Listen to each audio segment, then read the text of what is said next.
নমস্কার শ্রোতা বন্ধুগণ, ভিন্ন স্বাদের গল্পের সমাহার চ্যানেলে আপনাদের সবাইকে স্বাগত জানাচ্ছি। আজ আমি লেখক নারায়ণ গঙ্গোপাধ্যায়ের লেখা একটি মজার গল্প পাঠ করে শোনাব। গল্পটির নাম হচ্ছে দ্বৈত সঙ্গীত। আশা করছি গল্পটি আপনাদের ভালো লাগবে। গল্প পাঠ ভালো লাগলে গল্পের শেষে একটা লাইক করে দেবেন। আমার চ্যানেলটিকে সাবস্ক্রাইব করে আমার পাশে থাকবেন। তো চলুন শুরু করা যাক আজকের মজার গল্প দ্বৈত সঙ্গীত।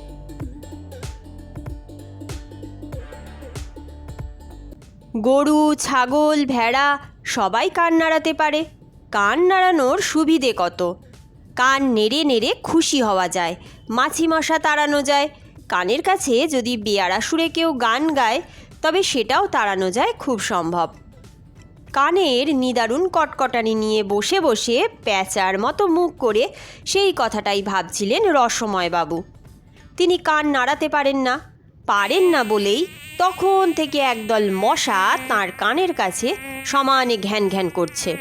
ঢুকে পড়ার তালও তাদের কারো কারো আছে বলে রসময়বাবুর সন্দেহ হয়। তাছাড়া একটু আগেও তাঁর ভাগ্নে পঞ্চুলাল কানের কাছে ঝাড়া 2 ঘন্টা এমন পেশোয়ারির ঠুংরি শুনিয়েছে যে এখনও তার মাথার মধ্যে যেন করাত চলছে। ছ্যা ছ্যা, একেবারে মানুষ মারা গান শিখেছে পঞ্চ। আরে ধ্যাত বলে ভীষণ বিরক্ত হয়ে রসময়বাবু একটা মশা মারতে গেলেন। আর এমন যাচ্ছে তাই ব্যাপার যে চটটা চড়াং করে তার নিজের গালে গিয়েই পড়ল। ও! রসময়বাবু আর্তনাদ করলেন। নিজের হাতে নিজেকে ঠ্যাঙালে যে এমন খারাপ লাগে তা কে জানত।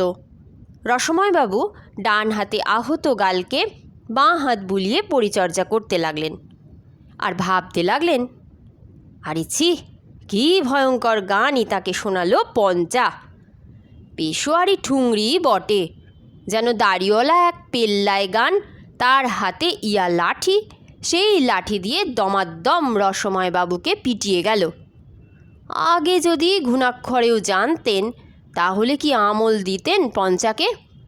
ভেবেছিলেন পেশোয়ারি ঠুংরি পেশোয়ারি মেওয়ার মতোই বেশ সুস্বাদু হবে, কিন্তু সে যে পেশোয়ারি লাঠিও হতে পারে সেটা বুঝলেন অনেক পরে। তখন আর পঞ্চাকে কে ঠেকায়? সে তখন আকাশ জোড়া হাঁ করে খাজ্জা গজ্জা রাওলপিন্ডি, এ পিন্ডি, পি পিন্ডি, পিন্ডি পিন্ডিদান খাঁ এইসব গাইছে। তার সেই প্রচণ্ড রাগিনীর বন্যায় রসময়বাবু ভেসে গেলেন। তার মাথা ঘুরতে লাগলো, কান ভোঁ ভোঁ করতে লাগলো। তিনি প্রায় অজ্ঞান হয়ে তাকিয়ায় ঠেসান দিয়ে পড়ে রইলেন। পঞ্চার গান শেষ হলো প্রায় 2 ঘন্টা পরে। যাওয়ার আগে পঞ্চুলাল বলে গেল, মামা, পরশু আবার আসবো, আবার গান শোনাবো তোমাকে। রসময়বাবু সেই থেকে প্রায় পাথর হয়ে বসে আছেন। কান কটকট করছে, কানের কাছে মশারা গুঞ্জন করে বেড়াচ্ছে।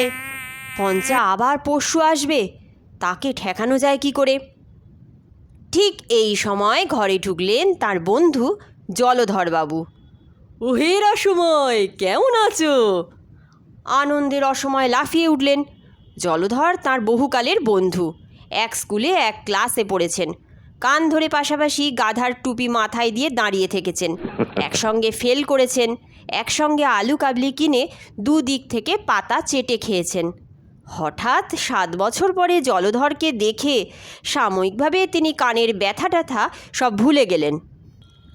আরে জলধর, এসো এসো বলবার দরকার ছিল না, তার আগেই জলধর এসে পড়েছিলেন।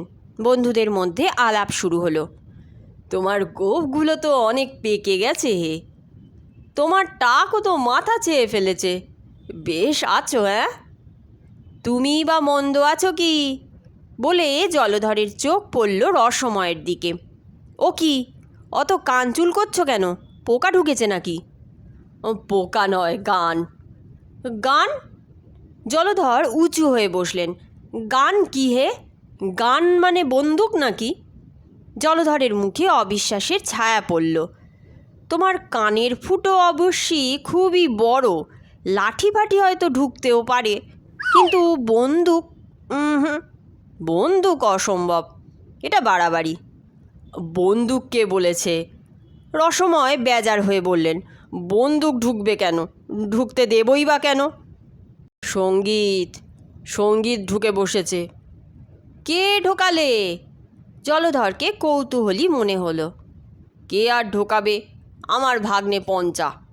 কি যে পেশোয়ারি ঠুংরি শুনিয়ে গেল। পেশোয়ারি ঠুংরি? জলধরের গোঁফ নেচে উঠল। ফুহ, ও আবার গান নাকি? আসল গান হচ্ছে আফগানি ধামার। হ্যাঁ, কানের মতো গান, শুনলে আর জীবনে ভুলতে পারবে না।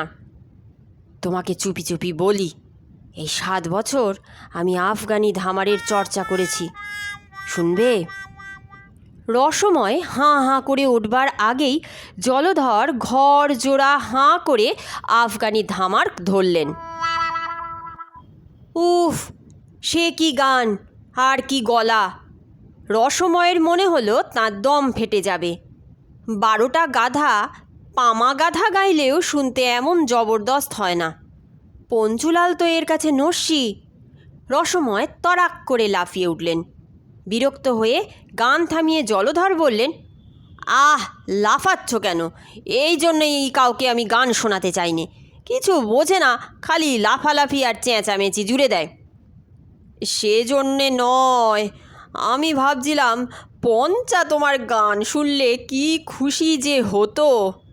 সে দুঃখ করছিল, এত গান শুনলাম কিন্তু ভালো আফগানি ধামার আর শুনতে পাই না আজকাল। সেরকম গুণী আর এ দেশে নেই। কে বলে নেই? এই আমিই তো রয়েছি। জলধরের গোঁফ ফুলে উঠল। কোথায় থাকে তোমার পঞ্চা? কি তার ঠিকানা? ওষুধ তবে ধরেছে। পরম পুলকে রসময় বললেন, যাবে তার কাছে? তাহলে এখনই যাও ভাই। আহা, তার বড় কষ্ট।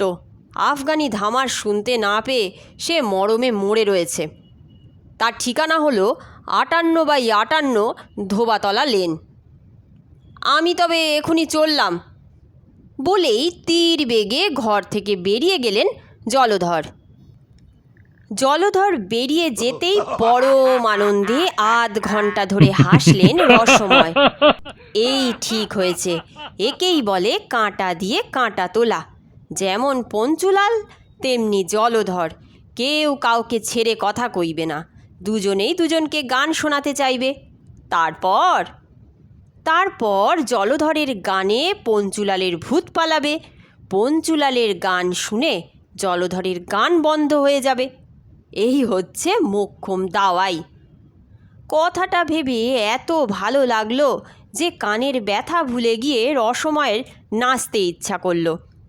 চাকর দুটো রেকাবি করে খাবার আনলো, একটা জলধরের জন্যে। মনের আনন্দে রসময় 2টো রেকাবি একাই সাবার করলেন। এমনকি রসগোল্লার একটুখানি রস অবধি চেটে নিলেন জিভ দিয়ে।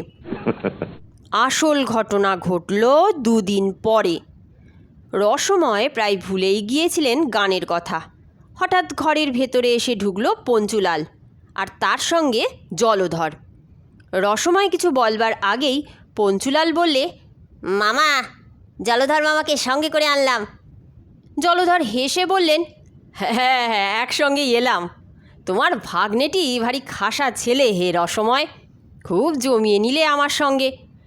আমরা ঠিক করেছি পেশোয়ারি ঠুংরি আর আফগানি ধামার মিলিয়ে দুজনে একসঙ্গে ডুয়েট মানে দ্বৈত সঙ্গীত গাইব এরপর থেকে আর কি। তুমি আমাদের যোগাযোগ ঘটিয়েছিলে, তাই প্রথমে তোমাকেই শোনাতে চাই। রসময়ের চোখ দুটো কপালে উঠবার আগেই জলধর ঘর জোড়া হাঁ করলেন। পঞ্চা কানে হাত দিয়ে চোখ বুজে চিৎকার জুড়ল, ধামা ধামা ধামারি পিন্ডি পিন্ডি পিন্ডি পিন্ডি দান খা। দ্বৈত সঙ্গীত নয়, দ্বৈত সঙ্গীত। একা পঞ্চায় রক্ষা নেই, জলধর দোসর। রসময় বার কয়েক কেবল বললেন,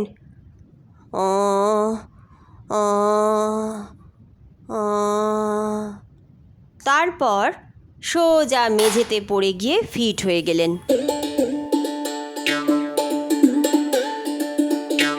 আজকের মতন গল্প পাঠ এখানেই শেষ হচ্ছে। গল্প পাঠ আপনাদের ভালো লেগে থাকলে অবশ্যই একটা লাইক করে দেবেন। আমার চ্যানেলটিকে সাবস্ক্রাইব করে আমার পাশে থাকবেন, যাতে ভিন্ন ভিন্ন স্বাদের বিভিন্ন ধরনের গল্প নিয়ে আপনাদের সামনে আসতে পারি। আপনারা খুব ভালো থাকবেন, সুস্থ থাকবেন এবং সাবধানে থাকবেন। নতুন একটি দিনে নতুন একটি গল্প নিয়ে আপনাদের সামনে আমি আবার হাজির হব।